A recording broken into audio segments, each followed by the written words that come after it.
What's going on, everyone? Hootmoney here with another video for you guys today. Today we're going to be talking about the ETF WEAT. It's a wheat commodity ETF, and at its high of today it was up 22%. Yes, you heard that right.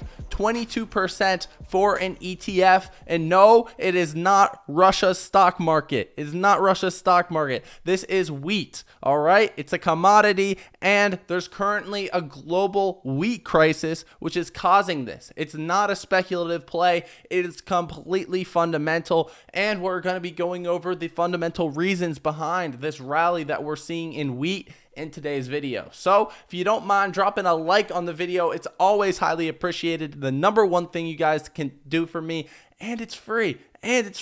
But without further ado, let's get right into the video. All right, so as you guys can see, I did post about wheat a few days ago on March 1st right here. I was a little late to the party on this enormous rally that we're seeing in wheat, but I did post it, and it is up since posting it. So I'm going to shield my Twitter real quick. It's at HootmoneyYT. I provide free value over there on Twitter, and I give you guys some plays. But if you want to get the most value out of my channel, you can check out my trade alerts using the first link in the description down below as well. So let's do some technical analysis here on WEAT, the wheat ETF that has been going absolutely crazy. As you guys can see from its lows over here in July 30th of 2020, this has seen enormous growth for a commodity, 140% gains right there in less than 2 years. Absolutely ridiculous. And as you guys can see, wheat was already in a nice uptrend before this even happened. Now, this was due to a bunch of different fundamental reasons over the past 2 years, which we're going to be explaining in today's video as well. But the recent spike up that we saw in wheat was due to the Russia-Ukraine conflict, which again, we are going to be discussing in today's video. I'd like to briefly thank the sponsor of today's video. It's Moomoo, a licensed FINRA broker that does absolutely zero payment for order flow. They're doing a promotion right now where you can get up to $7,000 in free stock as long as you sign up and deposit $1 on their investing platform. You can do so using the links below in the description or pinned comment section, and it's absolutely a wonderful deal. All you have to do is, again, click that link, make an account, link your bank account, deposit $1, and boom, 2 stocks up to $7,000 each. You could potentially get an Apple stock, Amazon stock, Google stock, you name it. If it's below $3,500, you can get it in the Moomoo promotion. And again, those links are in the description and pinned comment sections down below. But without further ado, let's get right back into the video. So I took a bunch of notes on the wheat crisis. I am no expert in commodities trading. I'm no expert on wheat, but I do have a degree in finance, so I do have a relative background in fundamental analysis. So the first part of the Russia-Ukraine wheat crisis is that there's going to be tons of volatility.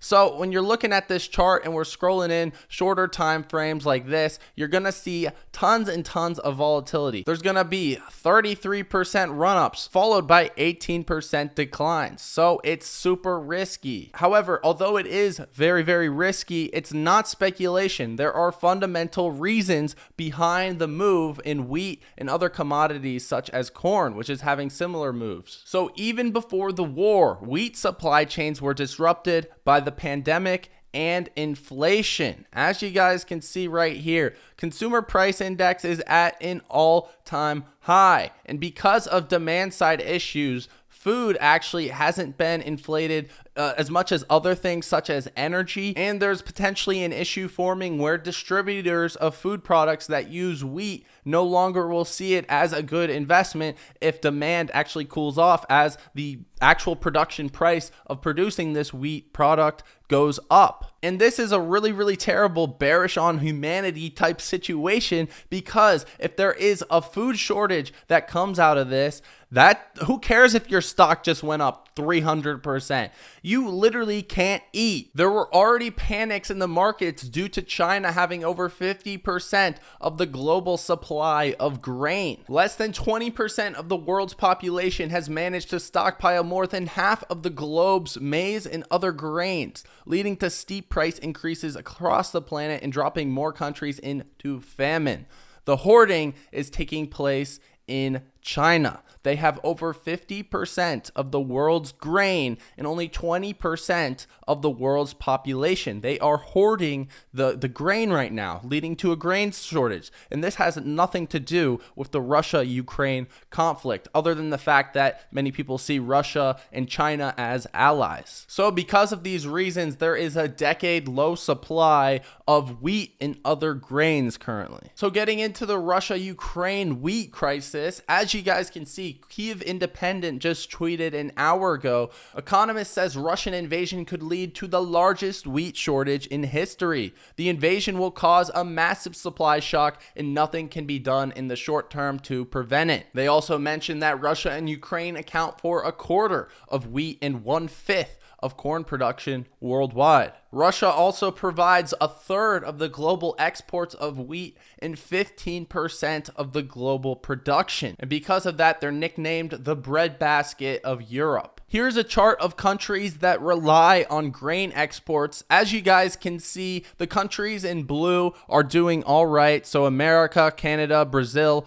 Russia, India. However, the countries denominated in red are doing pretty bad. So countries like Mexico, some countries in South America, China, but also these countries in the Middle East and Northern Africa rely heavily on grain exports, and most Russian and Ukraine exports go to the Middle East and North Africa right now. The Central Black Earth region is the breadbasket area in Russia. As you guys can see, it's in central Russia. There's also Southeast Asia that is a breadbasket of the world. The Canadian prairies, China, they do a lot of rice, Sanjokan Valley, and then the last one is Brazil. China recently removed the import ban on Russian wheat as well, so it's no longer probably going to the Middle East and Africa, and more so going to China, who already currently has 50% of the global supply of grain. So China is really stockpiling grain. They already have over 50% of the world's supply,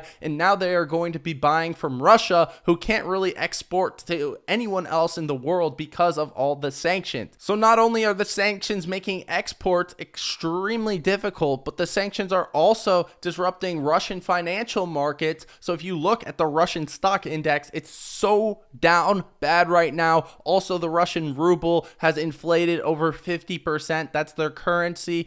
The commodities are traded on these financial markets, which the sanctions disrupted, and because of that, it's leading to increased prices. So while you can make money investing in wheat right now, and it is completely uncorrelated to the choppy and bearish market that we're currently in, it's not necessarily a good thing for humanity. And if there is a food shortage, obviously the S&P 500 is going to be going down. That's not a good thing whatsoever. So you can be bullish on wheat all you want, but understand the implications to the world that this will cause. It's not just some stock printing money and making everyone rich. There are real world implications. People will be dying of hunger, and in reality, it's honestly pretty terrible. So that's all I really got for the video. I hope you guys have enjoyed. As always, drop a like on the video if you guys did. It's free. It's free. Hit that like button. Subscribe to the channel if you guys are new, and sign up for Moomoo if you want up to $7,000 in free stock as long as you deposit $1 on their platform. You can find that using the links below in the description or the pinned comment section. Also, if you want all of my buy and sell alerts, you can do so with that first link in the description with Hootmoney trade alerts. We've got an earnings play coming up that I have super high conviction in. Anyways, guys, that's about it. I'll be seeing you guys next time. Peace out.